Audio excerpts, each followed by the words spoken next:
presenting the ancient civilizations of Mesopotamia.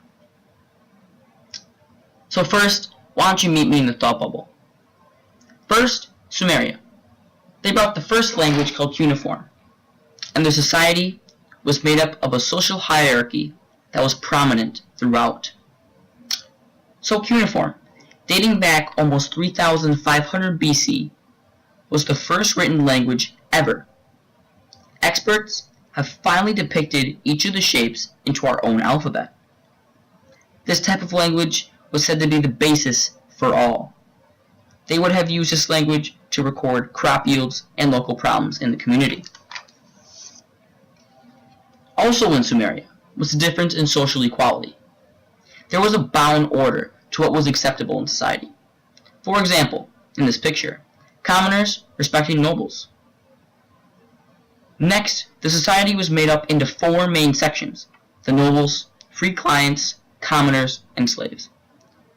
Obviously, each group kept with each other, and nobles would not associate with slaves, for example. However, in this era, slaves were not treated terribly, but were instead almost like family, and workers who never got paid. Now you may be wondering about free commoners and clients. Well, they fall into the middle class. They didn't really live exciting lives. Most of them had jobs. Commoners, most likely farmers, and free clients, scribes, teachers, etc., high jobs. So next, let's move on to the Hittites. The Hittites explored a new type of city. They used hieroglyphic style of language, and their kingdom fell from the constant attack of their aggressive neighbors. The Hittites made a new style of wall technology, making a fortress city. They used walls that were 10 feet high to keep invaders out, that also had a surrounding citadel. Secondly, the Hittites also made use of a new language. They utilized a hieroglyphic style of writing. The beginning of the language can date back to 2500 BC, and experts can conclude that the language progressed from a simple glyphs style of writing to a more advanced style of language at around 1400 BC, when the empire was at a decline. And lastly, for the Hittites, they fell due to the ransacking and constant assault from their neighboring sea peoples and the Assyrians.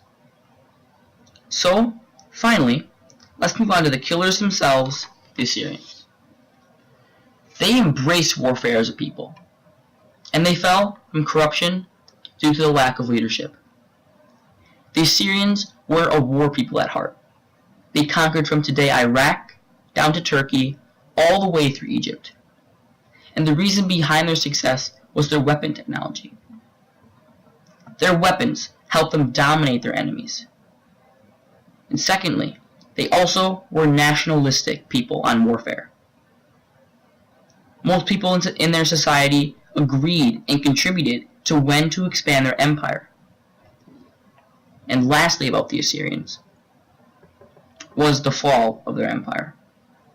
Assyria fell when their great leader Ashur-bani-pal died in 627 BCE.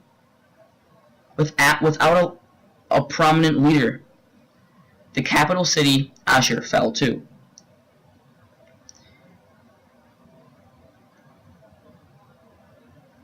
And the Assyrians slowly faded into history.